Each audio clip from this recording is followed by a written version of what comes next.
spies need to remain completely anonymous. They need to go to where they need to go, listen in, pick up information and clues, and then when they leave, be completely forgotten.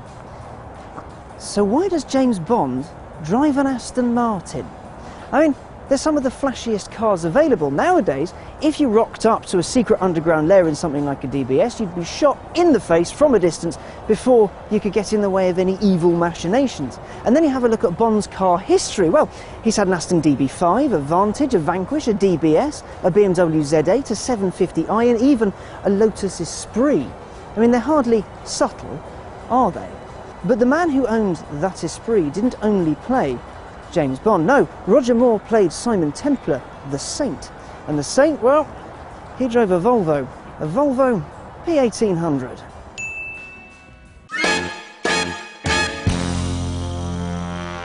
Mr. Templar drove a P1800S, which had 118 brake horsepower and would do around 110 miles an hour.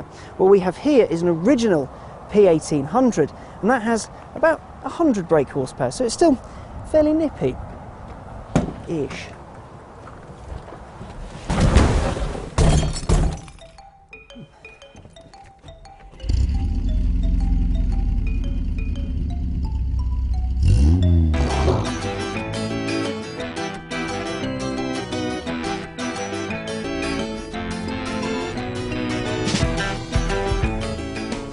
It's a very warm day, it's very hot in here, and I am nowhere near as cool as Roger Moore.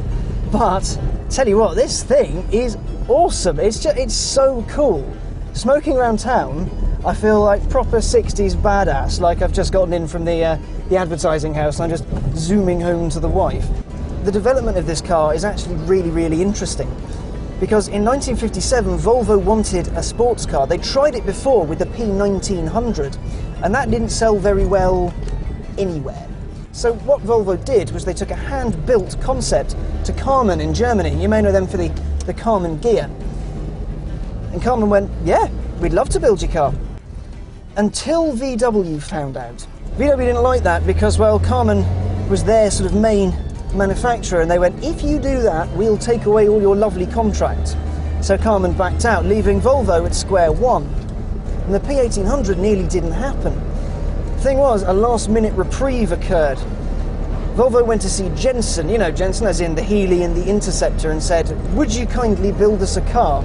Jensen went, yes, we'd love to, that sounds amazing. And lo, a deal was signed. Jensen was to build 10,000 P1800s for Volvo. Now, over its 12-year lifespan, there were 4 versions of the P1800. You got this, the standard P1800, built by Jensen. Now, only 6,000 of the 10,000 ordered cars were ever made, and that's because there were a few British quality issues. Sorry about that. Then production moved to Sweden, and the Volvo P1800S was born.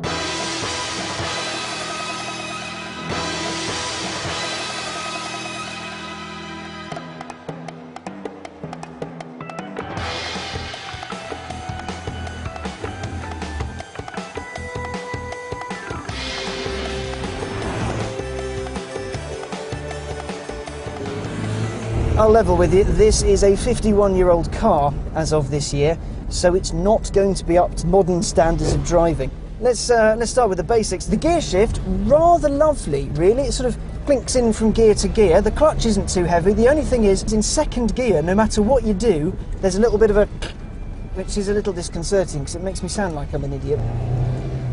Oh, it's not me! The brakes, it's got discs at the front and drums at the back, which means it's not the most responsive of things. You have to kind of look ahead in this car because, well, it's old.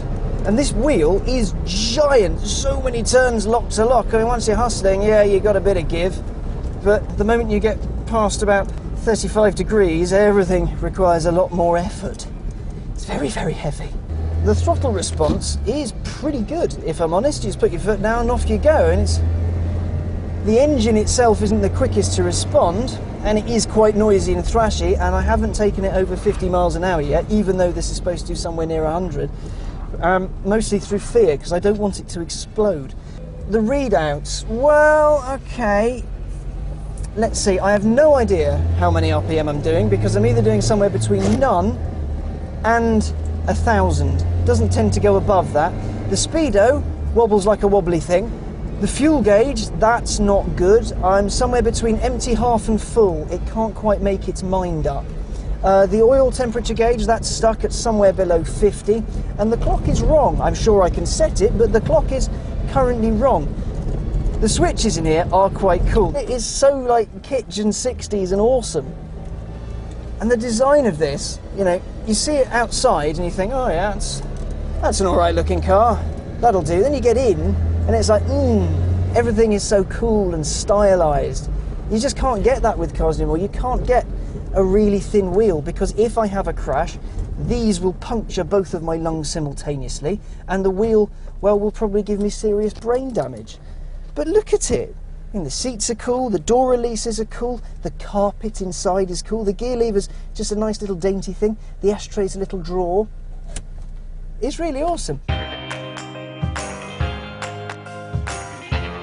When the producers of the Saint were looking for a car, they went to Jaguar and said, we're making a new TV show. It's got Roger Moore in it, it's about a spy, quintessentially British. We'd love to have your car as the star. And Jaguar went, nah, we don't need any more publicity, we're fine. So they went to Volvo, who went, yes, please, have some cars, take them off our hands. We'd love it to be in the show, and the rest is history. Everyone I've shown this car to, no matter how old they are, have gone, oh my God, that's the Saint's car. That's Roger Moore's car, that's awesome. Damn right it is, this thing's amazing. This car is now synonymous with Roger Moore being cool. Do-do-do-do-do-do. Dun dun dun dun dun. While the P1800 has fins and a snouty nose, it's not as ostentatious as, say, a Jaguar E-Type. I mean, it looks good, but in the 60s, certainly not enough to make people stand and stare. And it's got enough power, but not so much that it'll get you into trouble. If anything, the P1800 is a perfect spy in itself. And it helps that there's plenty of eyebrow room.